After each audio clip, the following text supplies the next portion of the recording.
hello, class. I hope everything is going well with you this week. And going forward to our hybrid week for next week, we are going to learn how to do a needs analysis. And a needs analysis is probably one of the most important things that you would do to put together an effective training program. I remember that as an organizational consultant, one of the things that was really important before you build a job description or even talk about the needs of creating a new position, that you look for a bona fide need for that position as it relates to the overall objectives of the organization. So, in chapter 4 of your book, if you look at on page 89, it lists it shows you a really good roadmap of a needs analysis. And this is kind of a very important part of this particular course because a needs analysis essentially talks about a trigger and an input and then a process and an output. Very simple, okay? Um, we call this an analysis phase. So let's start back with what the trigger is. Essentially, when you do a needs analysis, that means that something is lacking in the organization that needs to be taken care of so the organization can run most effectively or optimally.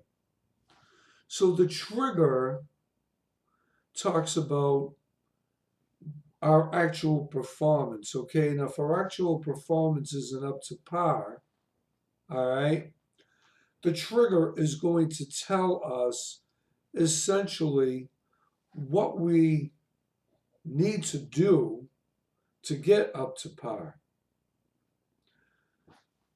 Okay, if you remember from some of our previous classes in this course, I spoke to you about a strategic plan. That's the long-term plan of the organization.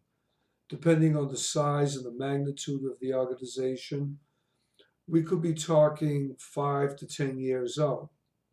And that's the long-term strategic plan.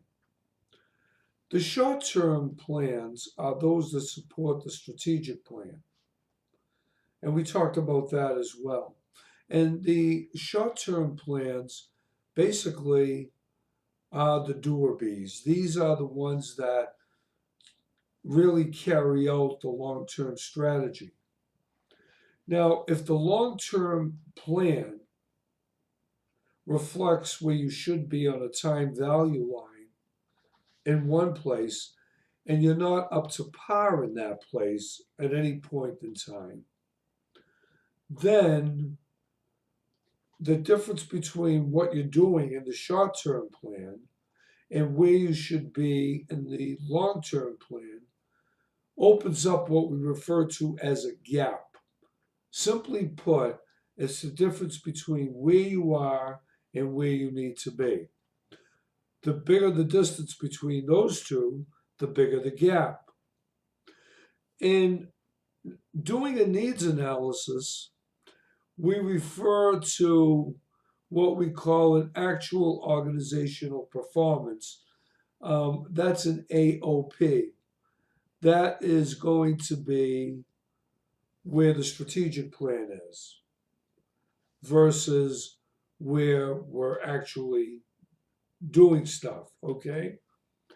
And the EOP, okay, against the AOP, which is the actual organizational performance, short-term goal, EOP, long-term goal, that's expected performance, all right, and the what we call the OPG, that is the organizational performance gap. Okay? So to review real quickly, the EOP, expected performance, long-term strategic plan. AOP, short-term goals against the strategic plan. That's our actual performance, usually measured in the tactical part of the organization. And the OPG, which is the organizational performance gap. So the larger the gap, obviously, the bigger the trigger. The trigger is what tells us, okay, there's something wrong here and we got to fix it. All right. So then what we do, if again, paying attention to page 89 of your book, we look at the input. And the input basically is our organizational analysis and our resource environment. Okay? And that means we fix the gaps based on the resources that are available to us to close those gaps. For example, if a company says, well, we're not doing what we need to do, we're not up to par here, all right? And say the bean counters, the finance department says, well, we don't have the money to give you the resources that you need to fix it, then the gap just is going to continue to get wider. So they got to come up with the resources to fix the problem somehow. And what we're doing in our input is we're putting in those resources that are pitted against what I just talked about, the EP, the AEP, the actual expected performance, against the the AEP, and that is going to be the actual performance versus the expected. All right? So this is all in our input. And then we have something else to do. Once we get our input, know what resources we need to make it go forward, assuming we get those resources, then we process. And how do we process? Well, we got to be able to identify the performance gap, which is known as you can see in your book, PG. That's the performance gap.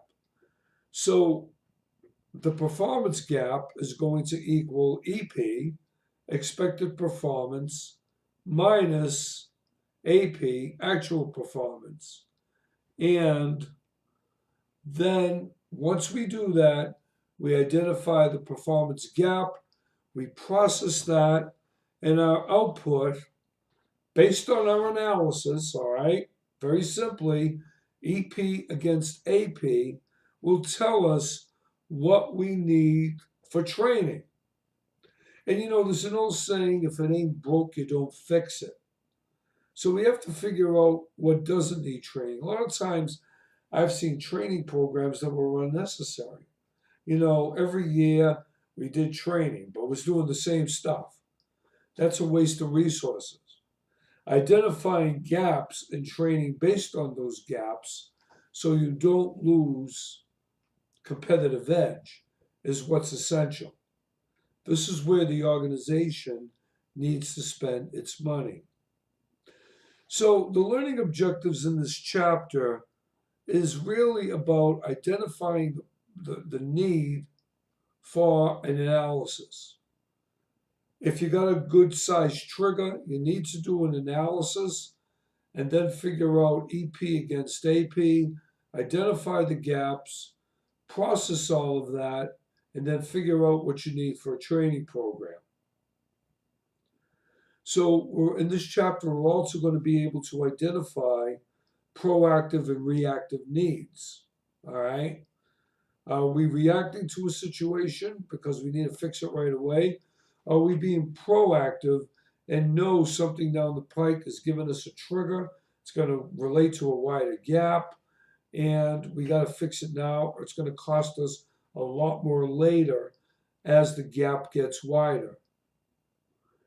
And, the thing is, a lot of times doing an analysis and identifying a gap, we got to figure out what everyone is doing. So that means that we got to do a performance appraisal. So we're going to look at the relationships between the needs analysis and the design and evaluation of the training that is based on those needs. And then we're going to list the last objective, 4 contaminations of criterion. This is all in your PowerPoints that I've given to you, to download on chapter 4.